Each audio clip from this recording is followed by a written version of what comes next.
दोस्तों आज इंडोनेशिया में सुबह चर्च के बाहर एक ब्लास्ट हुआ है जिसकी क्लिप काफी ज्यादा चल रही है। आप इसको देख सकते हो।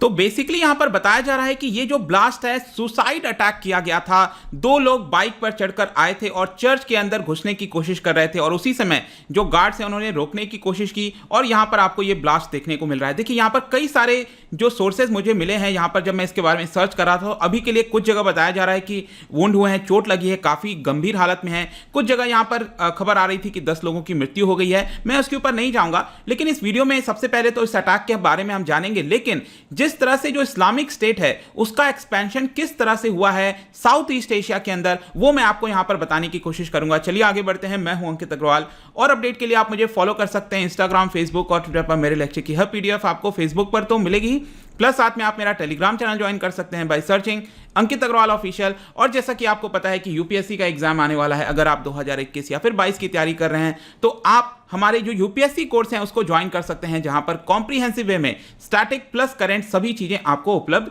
करा दी जाती हैं। तो यहां पर सबसे पहले तो मैं आपको यह बता दूं, शायद कई लोगों को पता नहीं होगा कि आज से यहां पर ईस्टर वीक स्टार्ट हो चुका है और आज पहला संडे है, इसको पाम संडे कहते हैं। बेसिकली क्या होता है कि क्रिश्चियनिटी के अंदर ये जो वीक है वो बहुत ज्यादा सिग्निफिकेंट होता है, काफी ज्यादा मायने रखता है। ये जो पूरा करीब 5 दिन का स्पेशल डे बताया जाता है इसके अंदर। सबसे पहले क्या होता है कि ये जो आज है आपका पाम संडे जिसको कहते हैं, इससे शुरुआत होती है और खत्म होता है ईस्टर संडे को। पाम संडे बेसिकली इससे कहते हैं कि जो जीसस क्राइस्ट हैं वो आपका जेरूशलेम के अंदर आए थे, एंट्री हुई थी। आगे चलकर गुड फ्राइडे भी आएगा और गुड फ्राइडे को बेसिकली जो हम कहते हैं ना क्रूसिफिकेशन, मतलब कि क्रॉस के ऊपर जो जीसस क्राइस्ट को यहां पर रख दिया जाता है, तो उनकी डेथ हो गई थी, फिर वापस से उनका पुनर्जन्म हुआ जिसको रिसरेक्शन कहते हैं, वो आपका आएगा ईस्टर संडे जो अगला वाला संडे है। तो आज ये जो स्टार्ट हुआ है आपका होली वीक इसको कहा जाता है बेसिकली। तो यहां पर कहीं ना कहीं संकेत देने की कोशिश की जा रही थी कि जो क्रिश्चियंस हैं वहां पर इंडोनेशिया के अंदर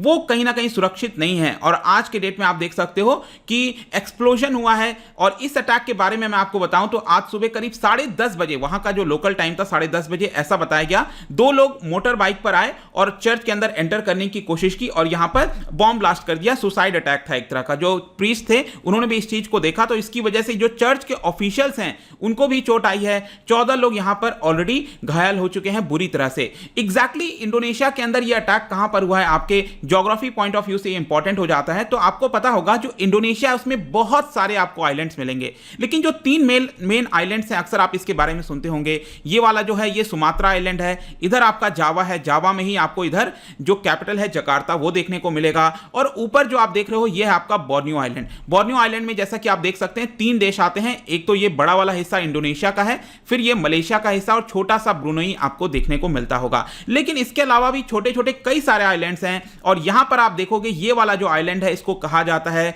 सुलावेसी जो है आइलैंड। और यहीं पर एक शहर है आप देख सकते हो मकस्सर।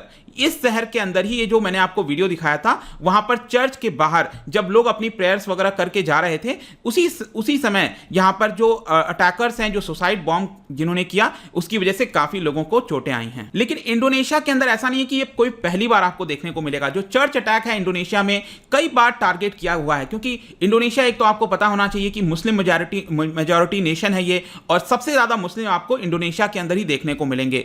पॉपुलेशन की अगर हम बात करें तो इस समय आप देख सकते हो 27 करोड़ के आसपास पॉपुलेशन है, जिसमें जो इस्लामिक रिलीजन से जो बिलोंग करते हैं 86%, क्रिश्चियनिटी वहां पर आपको 10-11% देखने को मिलेंगी, हिंदुइज्म भी है वहां पर करीब 1.5 से 2% के आसपास बचाया जाता है। मतलब कि क्रिश्चियनिटी भी वहां पर बड़ी संख्या में है, आप कह सकते हो सबसे बड़ी माइनॉरिटी है क्रिश्चियनिटी की। तो यहां पर अक्सर जो चर्च वगैरह के बाहर इस तरह के अटैक्स देखने को मिलते हैं। 2018 की बात है, एक काफी बड़ा अटैक हुआ था, डजन्स ऑफ पीपल यहां पर मृत्यु हुई थी, क्योंकि जो सुराबया है बेसिकली पुलिस हेडक्वार्टर हो गया, चर्चेस हो गए, वहां पर जो है पोर्ट सिटी, इस सिटी के अंदर जो है अटैक किया गया था। और इसकी जो जिम्मेदारी है वो आपको देखने को मिलेगा जो इस्लामिक स्टेट से इंस्पायर्ड नेटवर्क है, क्योंकि इस्लामिक स्टेट आपको पता होगा इन्होंने हर जगह अपने नेटवर्क को फैला रखा है। तो साउथ ईस्ट एशिया के अंदर भी आप देखेंगे, मैं आपको बताऊंगा इसके बारे में किस तरह से फैलाया इन्होंने। तो वहां पर इंडोनेशिया में आपको ये ग्रुप देखने को मिलेगा जिसका नाम है जमाह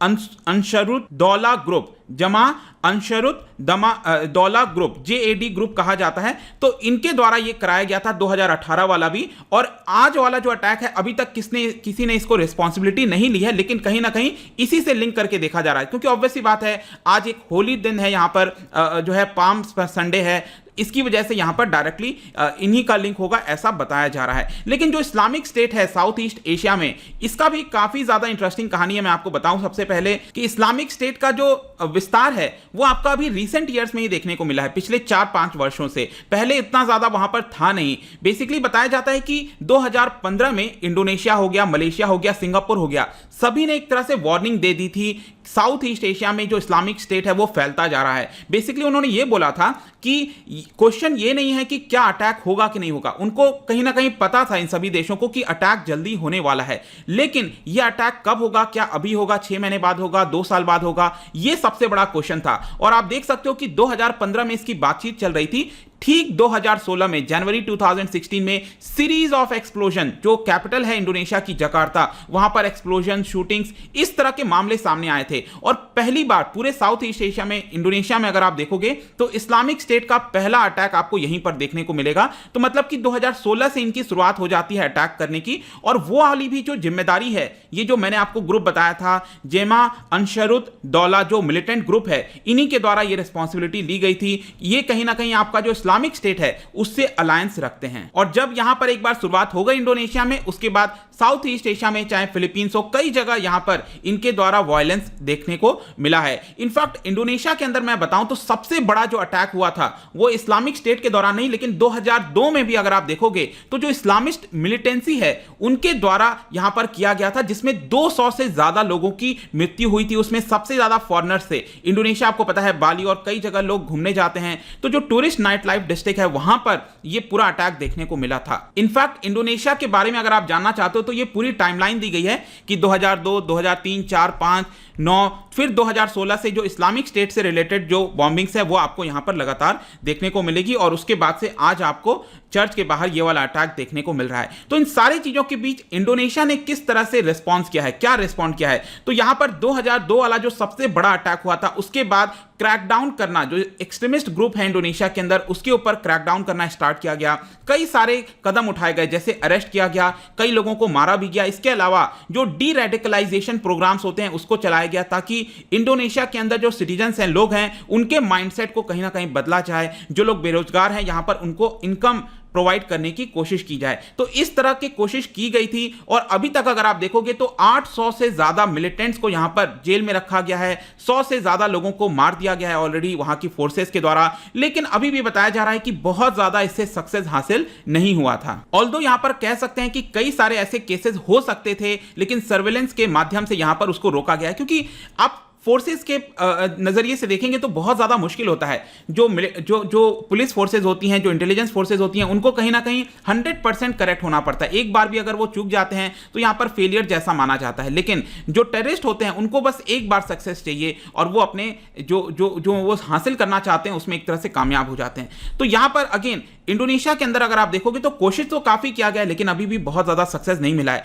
तो यहां पर सभी देशों को, स्पेशली जो आसियान देश हैं, उनको अगेन फिर से यहां पर बातचीत करनी होगी इसको लेकर, क्योंकि एक बार ये चीजें वापस से स्टार्ट हो जाएंगी तो इसको फैलते हुए देर नहीं लगेगा। तो लेट्स होप कि यहां पर जो अटैक हुआ है आज का उसमें और ज्यादा जाने ना जाएं। और आई होप कि इस वीडियो के माध्यम से आपको आज का जो अटैक था इसके बारे में समझ में आ गया होगा। इंडोनेशिया के अंदर जो इस्लामिक स्टेट के एक्टिविटीज हैं वो आपको जानने को मिल गए होंगे। जाने से पहले एक आपको क्वेश्चन बताना है। बेसिकली एक स्ट्रेट है जिसका नाम है करीमाता स्ट्रेट, ठीक है, ये दोनों तरह से इसको लिखते हैं, करीमाता स्ट्रेट। ये कौन से 2 वाटर बॉडीज को कनेक्ट करता है ये आपको बताना है। इसका जो राइट आंसर है आपको पता है कि मेरे इंस्टाग्राम पर तो मिलेगा ही। अगर आप सोशल मीडिया पर नहीं यूज करना चाहते हैं कोई बात नहीं, आप टेलीग्राम पर सिंपली जाकर इसका आंसर मेरे चैनल पर ले सकते हैं। ध्यान रखिएगा, कई लोग कहते हैं कि मेरे टेलीग्राम पर मैसेज नहीं आ रहा है, आपने शायद फेक वाला जो टेलीग्राम चैनल है वो ज्वाइन किया हुआ है। ये करेक्ट वाला है, एग्जैक्टली ये स्पेलिंग आप डालिएगा। और 60,000 से ज्यादा सब्सक्राइबर्स हैं, वहां पर मैं अपडेट डालता रहता हूं। इसके अलावा अगर आप मुझसे इकोनॉमी पढ़ना चाहते हैं, कोई भी कोर्स परचेज करना चाहते हैं, स्टडी IQ ऐप पर जा सकते हैं। आई होप कि वीडियो आपको पसंद आया होगा। मिलता हूं आपसे next time. Till then, thank you very much, see you soon.